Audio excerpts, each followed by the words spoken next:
नमस्कार दोस्तों, स्वागत है आपका हमारे इस द हिंदू और दैनिक जागरण के न्यूज़ एडिटोरियल के अंदर। आज 22 जुलाई है। चलिए शुरू करते हैं और सबसे पहले हम देखते हैं आज के इंपॉर्टेंट आर्टिकल्स। पहला आर्टिकल जो द हिंदू से संबंधित है वो कहता है publisher platform in balance need fixing. दूसरा है लघु उद्योगों को मिल दे प्रोत्साहन। तीसरा है फिर से चर्चा में आया जो राज्यपाल का मुद्दा है वह। अगला है संसाधनों की बर्बादी नहीं है कौन सा अंतरिक्ष मिशन। अगला जो है कृषि का क्रियाकलाप करेंगे ड्रोन्स। ठीक है, तो ये हमारे जो आर्टिकल्स हैं जो आज के महत्वपूर्ण आर्टिकल है। चलिए शुरू करते हैं। तो पहला आर्टिकल जो कहता है publisher platform in balance fixed है यानी नीड फिक्सिंग। यानी जो पब्लिशर प्लेटफॉर्म्स है यानी ऐसे प्लेटफॉर्म जो कि ऑनलाइन वगैरह प्लेटफॉर्म्स है जो सोशल मीडिया से संबंधित है, जैसे फेसबुक है, यूट्यूब है, इंस्टाग्राम है। तो इस प्रकार के जो प्लेटफॉर्म है वो क्या करते हैं भी कहीं ना कहीं जो अपनी जो अर्थव्यवस्था है या उसके अंदर क्या नहीं करते, शेयर सही नहीं करते हैं। यानी कहीं क्या कह सकते हैं जो इनकम होती है उसका शेयर वह अच्छे से नहीं करते हैं। क्योंकि जो ये जो प्लेटफॉर्म होते हैं वो क्या करते हैं एडवर्टाइजमेंट के माध्यम से क्या करते हैं भी जो कहीं न कहीं पैसे जनरेट करते हैं या उनकी आय का स्रोत है। मगर उसका जो एक अनुचित जो यानी कह सकते हैं उचित हिस्सा है वो किसको, जिसका जो कंटेंट होता है या जिसके द्वारा ये न्यूज़ बनाई जाती है उसका ये क्या नहीं करते हैं या एक प्रकार से डिस्ट्रीब्यूट नहीं करते हैं। इसी परिप्रेक्ष्य में क्या हुआ है, ऑस्ट्रेलिया ने, ठीक है, तो ऑस्ट्रेलिया ने क्या किया, एक विधेयक लेकर आई है जिसमें कहा गया अभी ये क्या करेंगे ये जो प्लेटफॉर्म है वो क्या करेंगे, उसका जो उचित शेयर है वो उसके जो वो कंटेंट बनाने वाले हैं उनको देंगे। इसके परिप्रेक्ष्य में जो ये वाले जो प्लेटफॉर्म है उन्होंने क्या किया था, जो ऑस्ट्रेलिया से संबंधित जितने भी जो न्यूज़ चैनल थे उनको क्या कर दिया था, इन्होंने बंद कर दिया था। ठीक, तो कहीं ना कहीं हम देखते हैं तो इस प्रकार से जो इंडिया प्लेटफॉर्म है उनकी मोनोपोली या उनका एकाधिकार दिनों दिन इन पे बढ़ता जा रहा है। क्या कहता है भी जो समाचार मीडिया में जो मीडिया है, जो समाचार प्रकाशित जो कंपनियां होती है, ठीक है, जो प्रकाशित करती है यानी जो जैसे सोशल मीडिया के अंदर है हमारी जो फेसबुक है, इंस्टाग्राम है, ये सभी जो डिजिटल अर्थव्यवस्था में मध्यस्थता करने वाले अन्य तथाकथित बड़ी तकनीकी उत्पादकों की बाजार शक्ति में कैसे सुरक्षित रखा जा सके। ठीक है, तो हमारी जो डिजिटल अर्थव्यवस्था ये मध्यस्थता प्राप्त करने वाली जो कंपनी है उसमें कैसे प्रकार से हम इनको सुरक्षित रख सकते हैं, जो कि एक सार्वजनिक हित से जुड़ा हुआ है। तो हम देखते हैं भी हमारी जो ज़्यादातर न्यूज़ है वो हम इन्हीं सोशल मीडिया प्लेटफॉर्म से लेना पसंद करते हैं। अन्यथा हम जैसे न्यूज़पेपर वगैरह है उनको भी हम कम ही पढ़ते हैं। उसके अलावा हम कहते हैं भी जैसे सोशल मीडिया है उनसे हम न्यूज़ ज़्यादा लेंगे। मगर क्या करते हैं जो कहीं कहीं ये सोशल मीडिया जो प्लेटफॉर्म है वो दिनों दिन क्या कर रहे हैं, अपना एकाधिकार बढ़ाते हुए जा रहे हैं। ठीक है, क्योंकि प्रकाशकों की गुणवत्ता और विविधता और स्थिरता जो डिजिटल समाचारों के उपयोगकर्ताओं के प्रत्यक्ष और तत्कालीन परिणाम पर उपलब्ध करवाते हैं। ठीक है, तो कहीं ना कहीं ये जो हमारे जो समाचार हैं जो डिजिटल रूप में प्रकाशित होते हैं वो सारे के सारे प्रत्यक्ष इन प्लेटफॉर्म पर डिपेंड होते जा रहे हैं। अगला कहता है इंटरनेट आधारित प्लेटफॉर्म एक तरफा रूप से ऑनलाइन समाचारों की जो गुणवत्ता है साथ साथ उनकी लोकप्रियता के मापक को भी परिभाषित करते हैं।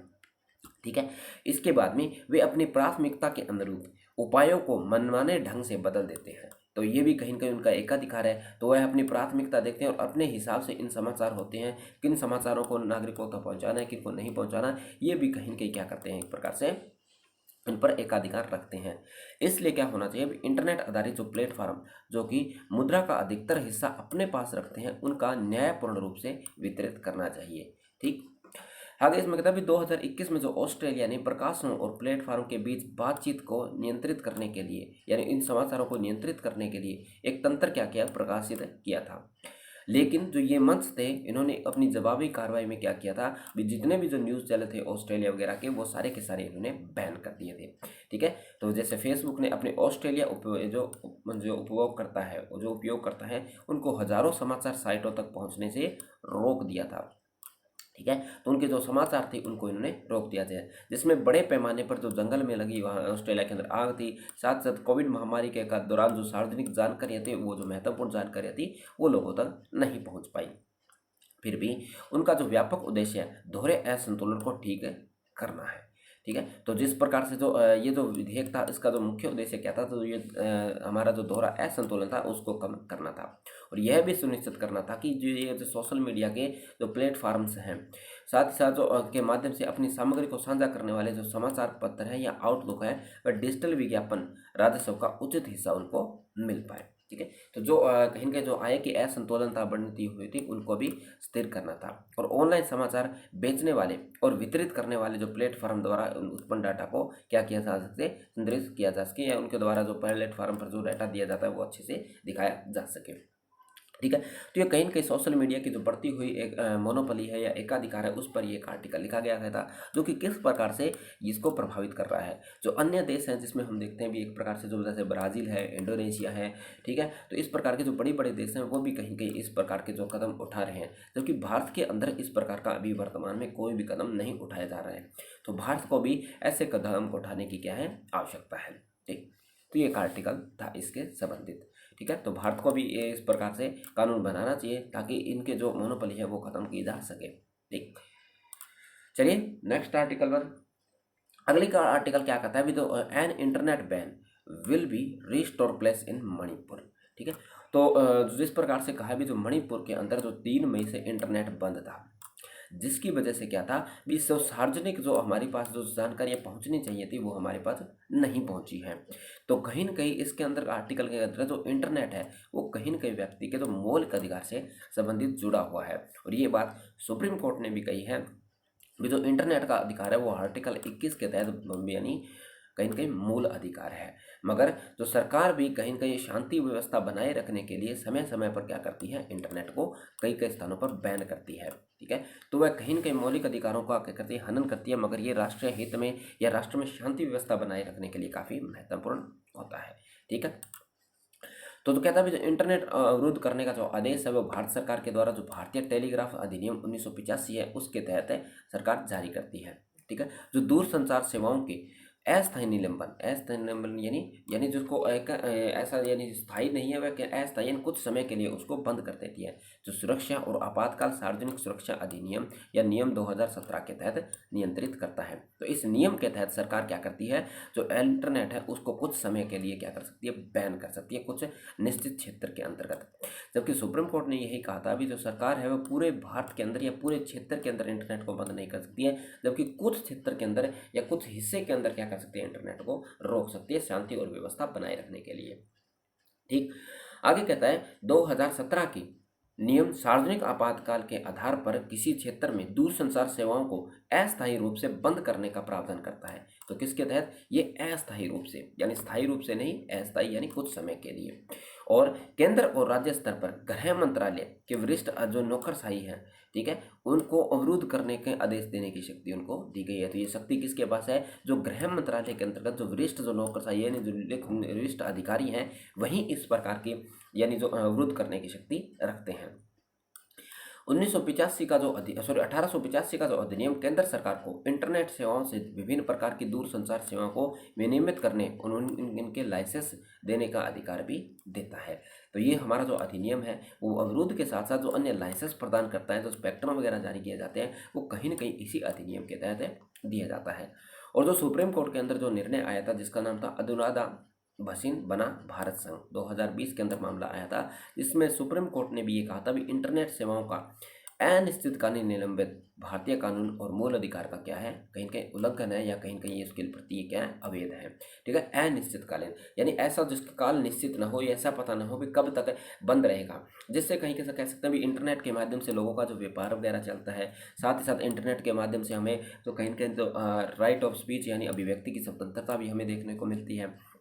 तो ऐसे में अगर आप इंटरनेट को अनिश्चित काल के लिए बंद कर देते हैं तो कहीं ना कहीं क्या होगा, जो हम कह सकते हैं भी एक प्रकार से लोगों का मूल अधिकार होगा, और साथ ही साथ उनका जो आर्टिकल 19 के तहत जो व्यापार करने का अधिकार है वो भी क्या होगा, इससे प्रभावित होगा, ठीक।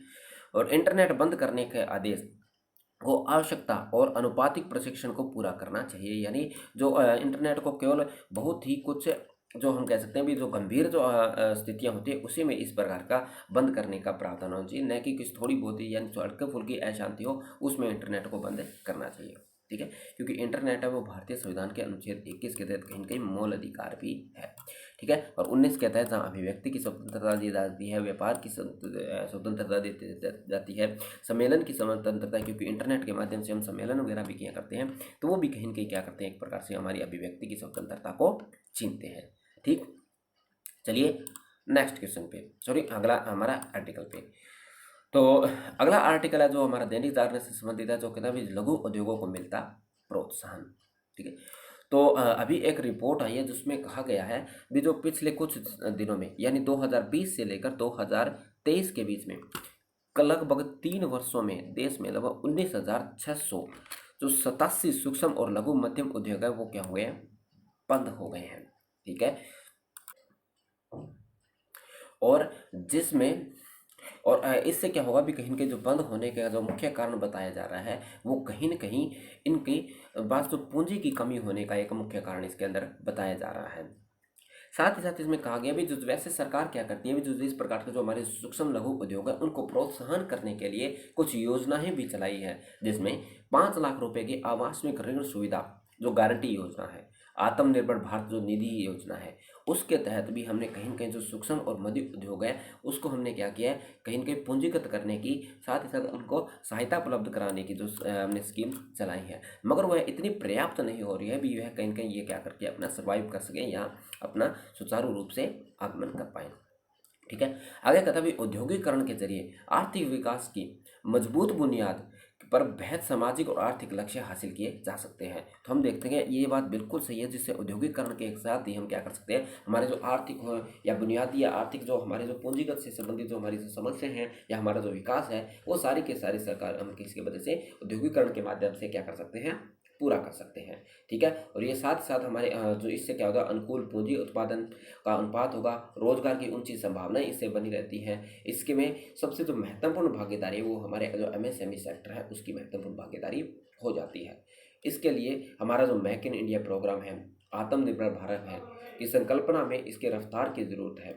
और लघु उद्योग जो आर्थिक विकेंद्रीकरण कर संपत्ति की असमानताओं के साथ साथ जो भौगोलिक असंतुलन है उसको भी क्या कर सकते हैं, ये कम कर सकते हैं। क्योंकि जो हमारे जो ये एमएसएमई जो सेक्टर्स हैं वो ज़्यादातर ग्रामीण क्षेत्रों के अंतर्गत है।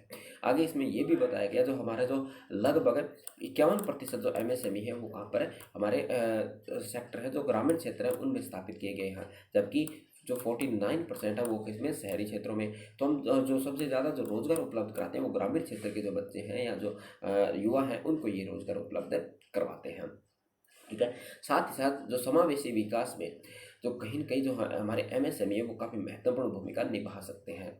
और लगभग भारत में 625 करोड़ से अधिक एमएसएमई इकाई में 11 करोड़ से अधिक लोगों का रोजगार भी इन्होंने दिया है। तो हम देखते हैं भी कितनी बड़ी अमाउंट में ये रोजगार उत्पन्न करता है।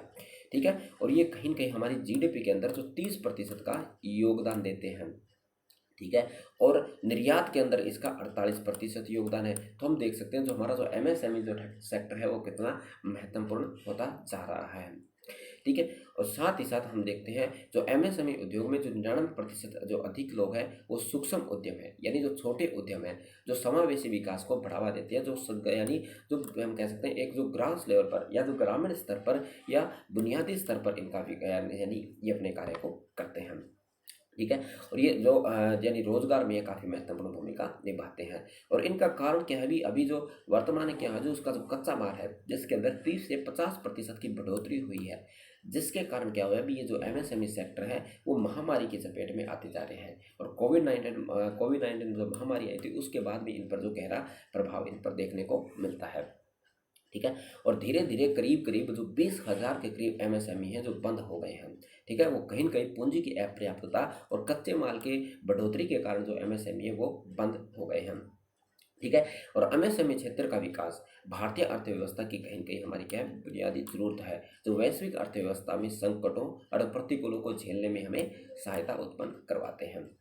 ठीक है, तो ऐसे में हमें क्या करना है, हमारे जो एमएसएमई है के जरिए उद्योगों को बढ़ावा देकर न केवल हम असंगठित हमारा जो क्षेत्र है उसके रोजगार की दशा को सुधार सकते हैं, साथ साथ सामाजिक आर्थिक असमानता को भी कम कर सकते हैं। और भारतीय अर्थव्यवस्था के अंदर गरीबी, बेरोजगारी और प्रति व्यक्ति जो निम्न आय है उसको भी हम क्या करते हैं, सुधार सकते हैं। और हमारा जो औद्योगिक पिछड़ापन है उसमें भी हम बेहतर प्रदर्शन कर सकते हैं। ठीक है, तो इसलिए हमारे जो लघु उद्योग है जिसमें जो पूंजी और कच्चे माल की अपर्याप्तता के कारण नष्ट होते जा रहे हैं उनको बचाना हमारी प्राथमिकता होनी चाहिए। ठीक, तो ये एक आर्टिकल था जो लघु उद्योगों के हम कह सकते हैं भी एक लघु उद्योगों के बंद होने पर कहीं न कहीं एक कह सकते हैं भी उनको उभारने के लिए एक आर्टिकल लिखा गया था। ठीक, चलिए नेक्स्ट आर्टिकल पर। अगला आर्टिकल कहता है फिर चर्चा में आया राज्यपाल का मुद्दा। ठीक है, तो जिस प्रकार से हम देखते हैं भी जो राज्यपाल होता है वो क्या है भी केंद्र का क्या होता है एक एजेंट के रूप में कार्य करता है। तो इसी परिप्रेक्ष्य में ये आर्टिकल है। तो इसी अभी हाल ही में एक न्यूज़ आई थी तमिलनाडु से कि वहाँ के जो राज्यपाल है जिसका नाम है RN रवि ने भ्रष्टाचार के आरोपी जो मुख्यमंत्री जिसको के जो स्टालिन थे उनकी सरकार का एक मंत्री था उनको उन्होंने पद से हटा दिया था। ठीक है, और बाद में क्या किया था उन्होंने अपना फैसला वापस ले लिया था और उनको कहीं न कहीं अपने पद पर वापस एक प्रकार से कह सकते हैं भी उनको पदन्यास कर दिया था।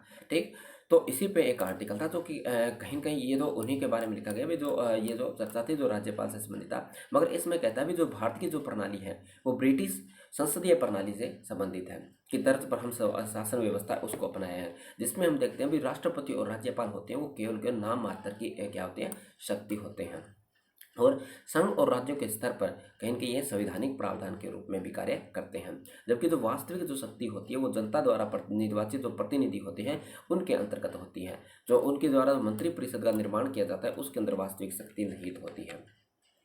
ठीक है, और कहीं न कहीं जो राष्ट्रपति होता है वो राज्यपाल पर मंत्रिपरिषद के परामर्श करना की विवाद क्या करता है अनिवार्य करता है। ठीक है, तो जो राष्ट्रपति है या जो राज्यपाल है वो मंत्रिपरिषद के जो कार्य करता है वो कहीं न कहीं उन पर बाध्य की भी बात करता है। मगर कुछ शक्तियाँ ऐसी है जो राज्यपाल अपने विवेक का अनुसार भी ले सकता है। ठीक है, उस पर किसी पर प्रकार का जो प्रश्न वगैरह नहीं उठाया जा सकता, उस पर किसी प्रकार के जो संविधानिक या किसी प्रकार के जो प्रावधान है वो लागू नहीं होता है। मगर ये जो चीज़ें हैं वो कहीं न कहीं दोनों आपस में संतुलन बनाकर चलने की बात कहता है। ठीक है, इसके अंदर जो आर्टिकल जैसे हम कहते हैं भी अनुच्छेद हमारा 163A है और 163 जो क्लॉज 2 है उसका इसके अंदर जिक्र किया है, जिसमें कहा भी जो 163A है उसमें राज्यपाल परामर्श लेने के लिए मंत्रिपरिषद का उल्लेख करता है। लेकिन यह भी कहा गया भी ऐसा परामर्श उन विषयों पर नहीं दिया जाएगा जो राज्यपाल अपने विवेक से निर्णय लेगा। ठीक है, तो यानी जो परामर्श होगा वो केवल केवल उसी पर लिया जाएगा जो कहीं न कहीं हम कह सकते हैं भी सार्वजनिक तौर पर लिया जाएगा, जबकि जो राज्यपाल विवेक अनुसार कार्य करता है तो उस पर निर्णय नहीं दिया जाएगा। और अनुच्छेद जो 63(2) है वो क्या कहता है, यदि किसी प्रश्न के संबंध में राज्यपाल को संविधान के तहत विवेक से कार्य करने की आवश्यकता होती है, ठीक है, तो राज्यपाल को अपने विवेक से लिया गया निर्णय अंतिम होगा, यानी उस पर किसी प्रकार का वाद विवाद नहीं किया जाएगा। ठीक है, जो लिया जाएगा वो क्या होगा विवेद होगा। ये किस में कह रहा है अनुच्छेद 163(2) है उसके अंदर ये बात कही गई है। ठीक, और कहीं न कहीं जो राज्यपाल पर इस आधार पर हम प्रश्न भी नहीं उठा सकते हैं भी उन्होंने ये निर्णय किस प्रेशर में आके या कैसे लिया है। ठीक है, तो इस पर विवाद इस बात का होता है भी कहीं कहीं हम देखते हैं जो राज्यपाल होता है वो कहीं कहीं केंद्र का क्या होता है एक प्रकार से एजेंट के रूप में कार्य करता है। ठीक है, तो ऐसे में हम ये माना जाता है भी जो जो हमारे जो राज्यपाल हैं जो विवेक के द्वारा जो निर्णय लिए जाते हैं वो कहीं कहीं जो केंद्र पर आधारित होते हैं या केंद्र के बेस पर लिए जाते हैं, जो कहीं ना कहीं जो राज्य सरकार है उनके कार्य को क्या करते हैं बाधा करते हैं। ठीक है, तो इसी से क्या संबंधित जो महत्वपूर्ण जो विवाद है वो बना रहता है। ठीक है, और साथ ही साथ कहता है भी अनुच्छेद 163 के प्रावधान में यह स्पष्ट किया गया है भी किसी भी विषय के निर्धारण में राज्यपाल अपने विवेक से लिया गया निर्णय अंतिम होगा। ठीक है, और उस पर संवैधानिक संबंधित से भी कोई प्रश्न नहीं उठाया जा सकता है। और हम देखते हैं भी अवसरों पर जो कई अवसरों पर हमने देखा भी राज्यपाल विवेक की शक्तियां हमने देखा भी संघ पर निर्देशित होती है या केंद्र पर क्या होती है निर्देशित होती है, जो कहीं न कहीं केंद्र सरकार पर आधारित होती है। इसी तरह तो ये जो कहीं न कहीं ये जो ढांचा है वो भारत का एकात्मक परिसंघ का ढांचा है जो राज्यों के संघ की बात करता है, और ढांचे में जो राज्यपाल होता है वो राष्ट्रपति के प्रतिनिधि के रूप में कार्य करता है, और ये एकात्मक परिसंघ के मौलिक सिद्धांत के रूप में है। ठीक है, तो ये कहीं न कहीं हम कह सकते हैं एक प्रकार का बुनियादी ढांचा ही है। ठीक है, और यह कह सकते हैं इसके जिसे लंबवत समावेशन भी कहा जाता है। एक प्रकार से ऐसे सिद्धांत का उद्देश्य मुख्यतः होता क्या है, जो संविधान निर्माता होते हैं उन विचारों को स्पष्ट किया जाता है। ठीक है, और साथ ही साथ इसमें आगे कहा भी भारत की जो हमारी जो सामरिक जो संस्कृति है जिसमें जैसे हम कह सकते हैं इसमें दो शब्दों को यूज किया गया, जैसे भारत एक इंडिया और दूसरा हमारा भारत। तो इंडिया शब्द जो कि कहीं न कहीं भारत की जो राजनीतिक हम कह सकते हैं भी जो राजनयिक संदर्भ को उजागर करता है, वहीं पर जो हमारा जो भारत है वो हमारी जो सामाजिक और सांस्कृतिक जो हम कह सकते हैं जो संदर्भ है उसको क्या करता है संदर्भित करता है। ऐसे में भारत की जो सामरिक संस्कृति की अखंडता सुरक्षित रखने के लिए कहीं न कहीं हम इस प्रकार के जो संवैधानिक प्रावधान है उसमें हम बात करते हैं। और शायद संवैधानिक प्रावधानों की हम देखते हैं भी तो निर्वाचन राज्यपाल के स्थान पर उन्हें राष्ट्रपति के प्रतिनिधि के रूप में नियुक्त किया जाता है। और इसी एकता और अखंडता को बनाए रखने के लिए हम निर्वाचित करने की बजाय क्या करते हैं, उनको एक राष्ट्रपति उनको क्या करते हैं, नियुक्त करते हैं। राज्यपाल क्या होता है, संघ एवं साथ ही साथ और राज्य के बीच में कहीं कहीं एक सेतु के रूप में भी कार्य करता है, एक कड़ी के रूप में भी कार्य करता है। साथ ही साथ जो राज्यपाल होता है अनुच्छेद 355 के तहत संघ को राज्य की सुरक्षा करने के लिए उत्तरदायी भी बनाता है। ठीक है, तो आर्टिकल नंबर जो क्या करता है भी इससे संबंधित जो निर्णय होता है वो कौन लेता है, राज्यपाल लेता है। तो ये बात भी कौन कहता है, राज्यपाल कहता है आर्टिकल नंबर 355 के तहत। ठीक है, और साथ ही साथ राज्यपाल अपनी विवेक शक्ति के अनुसार आर्टिकल नंबर जो 356 है, सॉरी 356 आर्टिकल है, उसके तहत राज्य में राष्ट्रपति शासन के लिए भी क्या करता है, एक प्रकार से हम कह सकते हैं रिकमेंड करता है जब कभी संवैधानिक तंत्र विफल हो जाता है। इसी परिप्रेक्ष्य में जब आर्टिकल नंबर 365 की बात आती है तो ऐसे में भी राज्यपाल अगर किसी केंद्र के द्वारा या संघ के द्वारा दिए गए निर्णय के तरफ विफल रहता है तो उसमें भी राज्यपाल ही इसको रिकमेंड करता है भी वहाँ पर राष्ट्रपति शासन लगा दिया जाए। ठीक है, इसी के लिए अनुच्छेद 364 है, सॉरी 164 है, वह भी उल्लेख करता है कि मंत्रिपरिषद राज्य की विधानसभा के प्रति सामूहिक रूप से उत्तरदायी होगी। ठीक है, जो हमारी जो मंत्रिपरिषद 164 क्या कहता है भी सामूहिक रूप से। ठीक है, तो पूरी की पूरी मंत्रिपरिषद है वो सामूहिक रूप से विधानसभा के प्रति क्या उत्तरदायी होती है। यानी जिसमें एक मंत्री भी अगर किसी प्रकार के कोई असंवैधानिक कृत्य करता है तो उसके लिए पूरी मंत्रिपरिषद को जवाब देना होता है। ठीक है, और मंत्री है वो राज्यपाल के जो राज्यपाल के प्रसाद पद पर पद धारण करेंगे। ठीक है, तो ये बात की गई है। इसी में जो महावीर प्रसाद वर्मा जो शर्मा बना जो प्रफुल्ल चंद्र बोस जो मामला था उसमें हमारे कोर्ट ने भी कहा था भी इस अनुच्छेद के तहत राज्यपाल द्वारा प्रसाद पद की शक्ति का प्रयोग किसी शर्त या दशा से परिसीमित नहीं है। ठीक है, क्योंकि मुख्यमंत्री की नियुक्ति और उसके परामर्श पर मंत्रिपरिषद की जो मंत्रिपरिषद की नियुक्ति के साथ साथ किसी मंत्री के प्रसाद पद के सिद्धांत के आधार पर पद से हटाए राज्यपाल की एक प्रकार से क्या है, अनन्य शक्ति है। ठीक है, तो ये जो शक्ति है जिस प्रकार से जो राज्यपाल हटा सकता है 164 के तहत, वो भी कहीं न कहीं उनकी क्या है, एक अनन्य शक्ति है। साथ ही साथ हम देखते हैं भी निश्चित रूप से इसका जो मूल उद्देश्य आज लोक लुभावनी जो प्रतिस्पर्धा राजनीति है उसको बढ़ावा देती है। ठीक है, फिर कहीं न कहीं हम देखते हैं भी जिस प्रकार से लोक लुभावनी है लोगों को अपनी ओर आकर्षित करने के लिए हम इस प्रकार के यानी जो निर्णय दिए जाते हैं।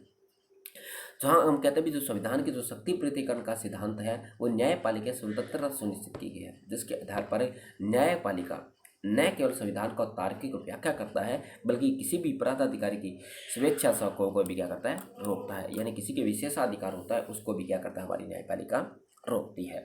ठीक, तो इसमें सारी की सारी वह व्यवस्था बताई गई है जो कि राज्यपाल क्या करता है, कहीं न कहीं हम कह सकते हैं भी राज्यपाल जो केंद्र के परिप्रेक्ष्य में आकर के राज्यों के अंदर या राज्य और हम कह सकते हैं राज्यपाल के बीच में कॉन्फ्लिक्ट होता है, इन सभी मुद्दों को इसके अंदर समझाने का प्रयास किया गया है। साथ ही साथ इसके अंदर आर्टिकल नंबर 163, 164, 355, 356 और 365 का जिक्र भी किया गया है। साथ ही साथ इसके अंदर जो पहले महावीर प्रसाद शर्मा और प्रफुल्ल जो घोष का जो मामला था 1969 का, उसका भी इसके अंदर जिक्र किया है भी किस प्रकार से जो राज्यपाल है वह अपनी स्वयं विवेक की शक्ति और किस प्रकार से जो मंत्री होते हैं उनके आधार पर यानी प्रसाद पद पर अपना पद धारण करते हैं, और न्यायपालिका की जो जिम्मेवारी है उसको भी इसके अंदर बताया गया है। ठीक, चलिए नेक्स्ट आर्टिकल पर।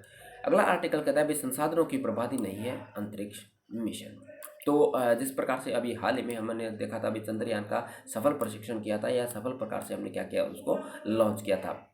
ऐसे में हम देखते हैं भी कहीं न कहीं भारत की जो साख है वो बड़ी है, मगर कुछ जो लोग हैं उनका ये मानना है भी जो इस प्रकार से अंतरिक्ष के अंदर जो पैसे से हमने अंतरिक्ष मैसेज भेजा था उसके उसी पैसे से हम और उन्हीं संसाधनों से हम जन कल्याण, स्वास्थ्य, आवास, शिक्षा और जलवायु परिवर्तन से संबंधित और प्रदूषण की वजह से जो पर्यावरण का जो विनाश हो रहा है उससे हम क्या कर सकते हैं, उसमें हम योगदान दे सकते हैं। तो कहीं न कहीं उन लोगों का मानना है भी इस प्रकार से जो अंतरिक्ष मिशन भेजे जाते हैं वो कहीं कहीं संसाधनों और धन और इस प्रकार के जो समय की क्या है ये बर्बादी है।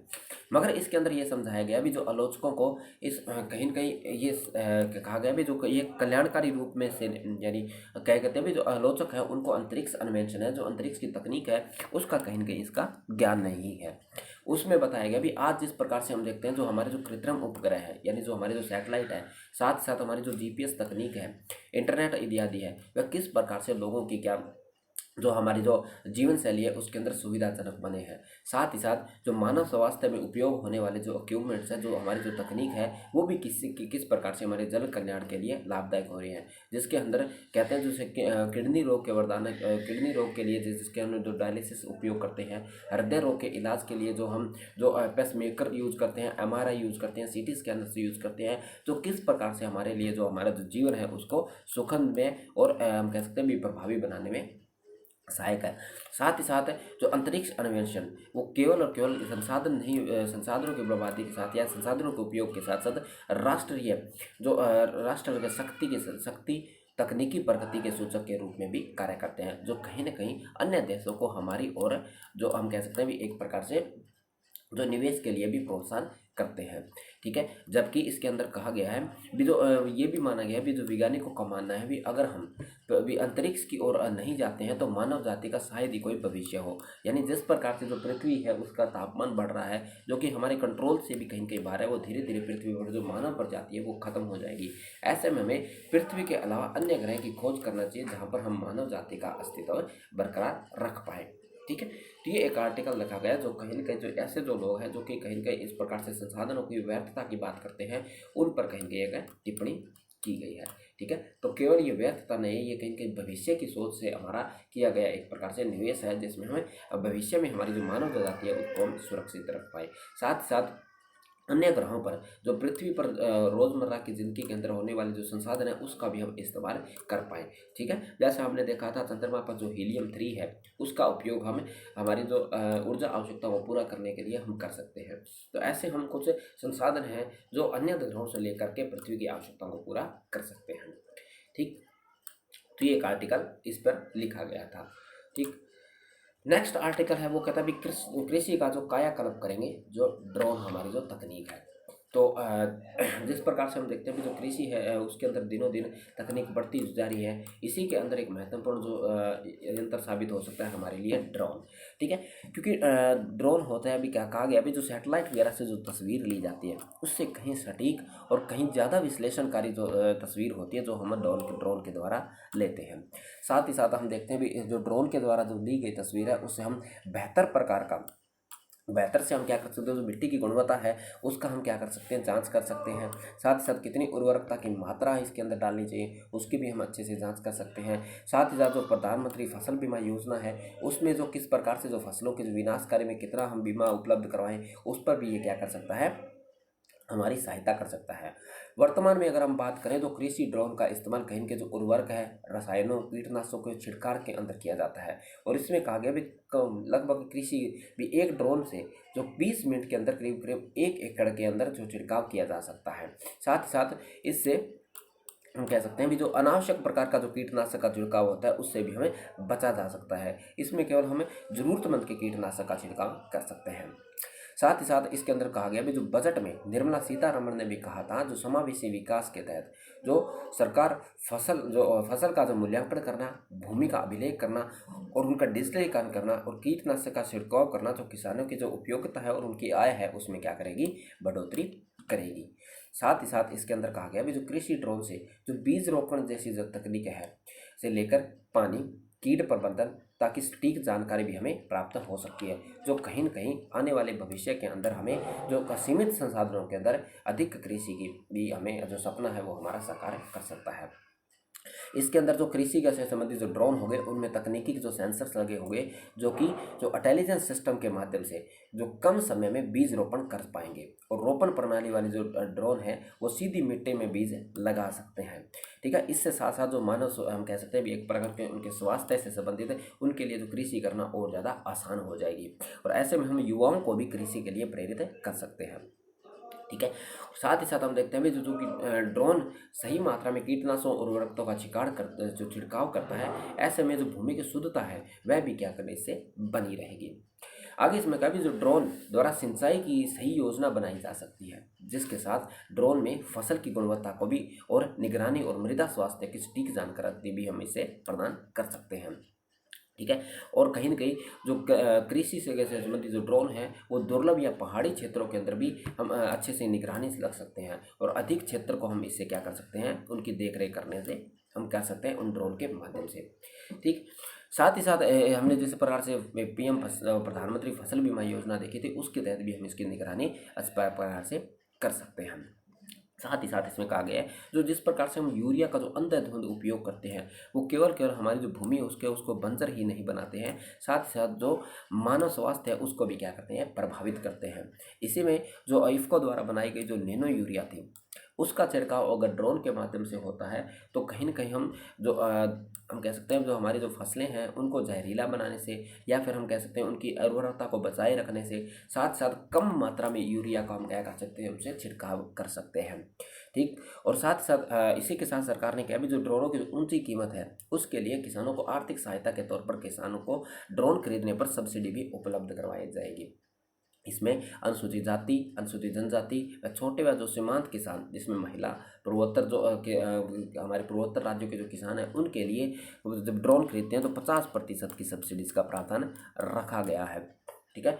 इसी के अलावा जो हम कह सकते हैं भी जो अधिकतर जो 5 लाख रुपए क्या आता है वो, ये अधिकतम यानी 50% और 5 लाख रुपए इसकी रखा गया है। साथ ही साथ अगर कोई विश्वविद्यालय, जो राज्य का जो विश्वविद्यालय अगर ड्रोन खरीदता है तो उस पर वह 100% की सब्सिडी सरकार देगी। ठीक है। तो इसी के साथ हम देखते हैं भी जो शिक्षा, स्वास्थ्य और कृषि, रक्षा और अन्य क्षेत्रों के अंदर भी ड्रोन की जो उपयोगिता है वो बढ़ेगी। उससे हम क्या कर सकते हैं भी ड्रोन है उसको हम अच्छे से उपयोग कर पाएंगे। ठीक है। साथ ही साथ भारत को ड्रोन निर्माण की धुरी में यानी बनाए रखने में भी सरकार की महत्वपूर्ण भूमिका हो सकती है। और इसीलिए आगामी जो 25 और 26 जुलाई को दिल्ली के अंदर इंटरनेशनल ड्रोन सम्मेलन का भी आयोजन किया जाएगा, जो कि आने वाले भविष्य में ड्रोन की उपलब्धता को ये क्या करेगा, लोगों के प्रति उजागर करेगा। ठीक। तो ये एक आर्टिकल था। तो आज की वीडियो में इतना ही। अगर आपके लिए वीडियो हेल्पफुल होती है तो आप चैनल को सब्सक्राइब कर सकते हैं, साथ ही साथ आप वीडियो को लाइक भी कर सकते हैं। चलिए मिलते हैं फिर नेक्स्ट वीडियो में।